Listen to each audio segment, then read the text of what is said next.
ఇప్పుడు మీరు ఇందాక చెప్పినట్టుగా ఇంతమంది హీరోయిన్లు ఓ పెద్ద సర్కిల్ ఆఫ్ హీరోయిన్స్ మధ్యలో ఆమని గారు కెరీర్ స్టార్ట్ అయినప్పుడు కానీ మీరు చెప్పినప్పుడు మీనా గారు, మీనా, రోజా గారు, అవును, రమ్యకృష్ణ గారు,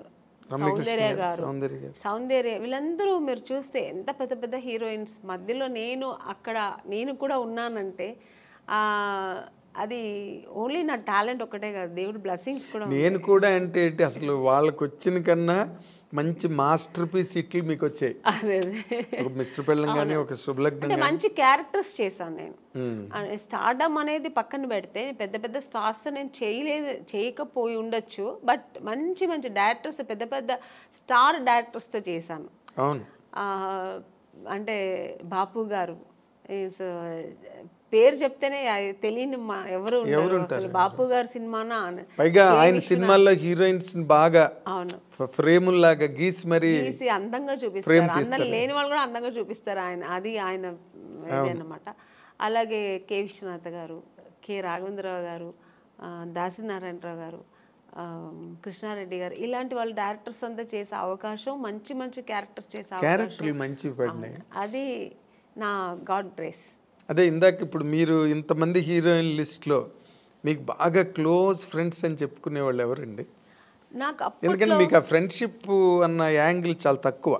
అవునండి, నేను ఎక్కువ ఫ్రెండ్స్ ఎక్కువ మెయింటైన్ కాదు, నేను ఎవరితో ఎక్కువ మాట్లాడను కాబట్టి మూవ్ అవ్వను. సో అందుకని నేను ఎక్కువ అలా మూవ్ అయ్యి మాట్లాడే ఒక హీరోయిన్ సౌందర్య గారు. ఎందుకంటే అది ఎలా కనెక్ట్ అయ్యానంటే, అమ్మాయి బెంగళూరు, నేను బెంగళూరు, సో కన్నడ ఇద్దరు బెంగళూరు బాలికలు. తర్వాత ఆ టైంలో మేము దగ్గర 3-4-5 పిక్చర్స్ కలిసి చేసాం మేము. సో చేసినప్పుడు అన్న చెల్లెలు, అమ్మ దొంగ ఇలా చేసామన్నమాట. అది చేసినప్పుడు మేమిద్దరు ఆల్మోస్ట్ మా కాంబినేషన్ ఉండేది, ఇద్దరు పక్కన పక్కన కూర్చొని, ఆ అమ్మాయి కూడా ఒక కిడ్ లాగే, ఇంకా వేరే ఏం ఉండదు ఆలోచన.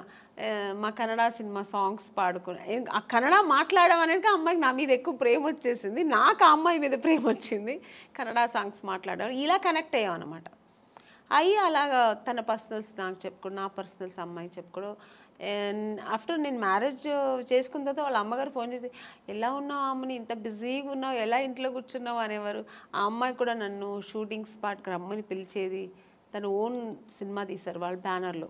అవును, అప్పుడు ఇక్కడ బ్రదర్ అమరు, అవును, రామని నాకు బోర్ కొడుతుంది, ఒంటరిగా ఉన్నాను అని, ఎక్కడో మైసూరు దగ్గర సోమనాథ్పూర్ అని షూటింగ్లో నేను వెళ్ళలేకపోయాను, వస్తానని చెప్పాను.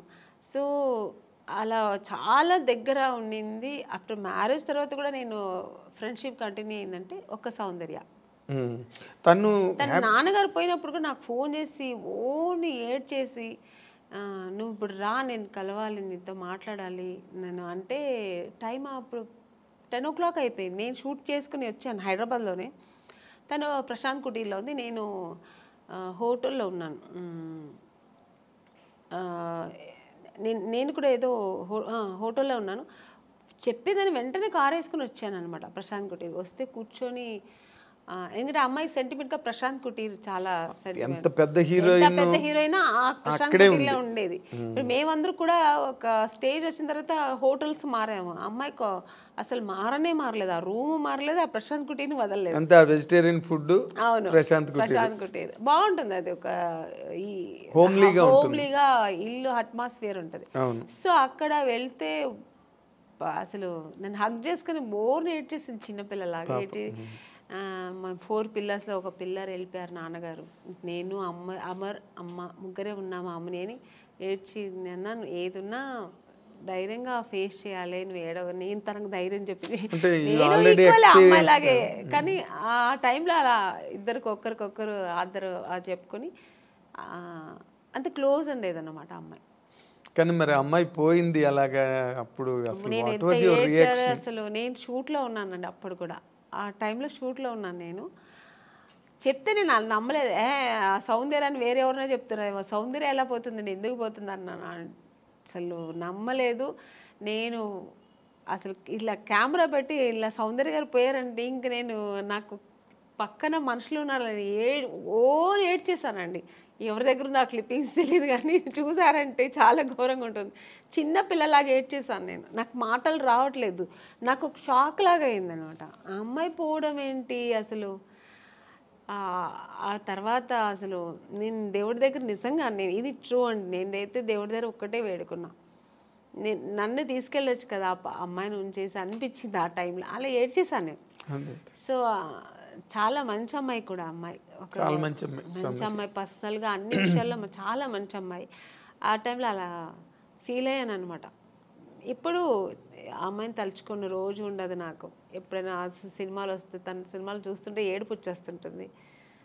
నేననే కాదండి, అందరికీ సౌందర్య అంటే చాలా ఇష్టం. ఎందుకంటే అమ్మాయి ఎప్పుడు ఎవరిని ఒక్క మాట కామెంట్ చేయడం కానీ లేకపోతే ఇంకోళ్ళని క్రిటిసైజ్ చేయడం కానీ ఉండదండి.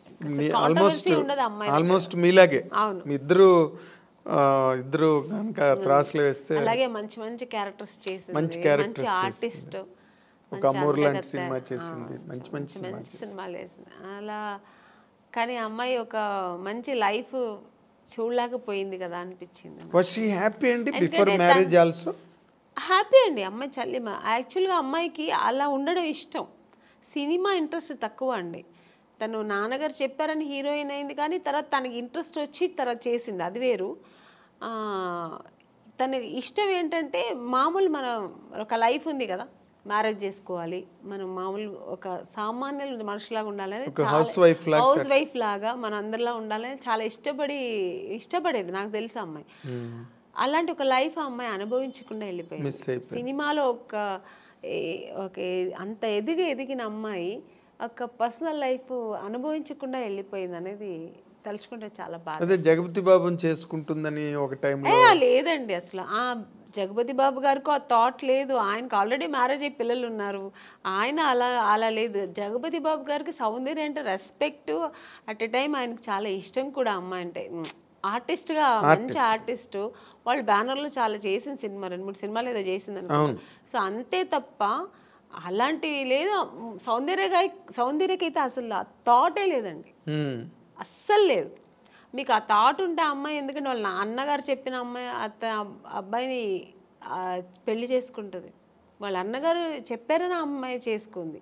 వాళ్ళ అన్నగారు చెప్పి ఏ మాట, నాన్నగారు ఉన్నంత వరకు నాన్నగారు మాట వినేది. చిన్నపిల్లలాగే అండి వాళ్ళ ఇంట్లో.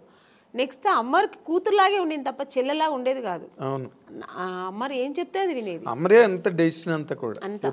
అలాంటి ఉన్నప్పుడు ఇంకా జగపతి బాబు గారి మీద అలాంటి అసలు అదంతా ఊరికి ఇండస్ట్రీ అంతా విపరీతంగా మాట్లాడుకున్నారు. లేదండి, చెవిలో పడిందో లేదో నాకు తెలియదు, తెలుసు నాకు కూడా, బట్ లేదు అలాంటి లేదు. ఆ అమ్మాయికి లేదు, జగపతి బాబు గారికి కూడా లేదు అలాంటి. ఆయన అసలు అందరితో బాగా క్లోజ్ గా మాట్లాడతారు. అలాగే ఆ అమ్మాయితో కూడా ఉండేవారు అనమాట. కాకపోతే అంటే ఎక్కువ సినిమాలు కలిసి చేశారు, అందుకని అలా వచ్చింది అది. వాళ్ళిద్దరూ కొంచెం ఒక 4-5 సినిమాలు కలిసి చేశారు ఆ టైంలో. అవును. తర్వాత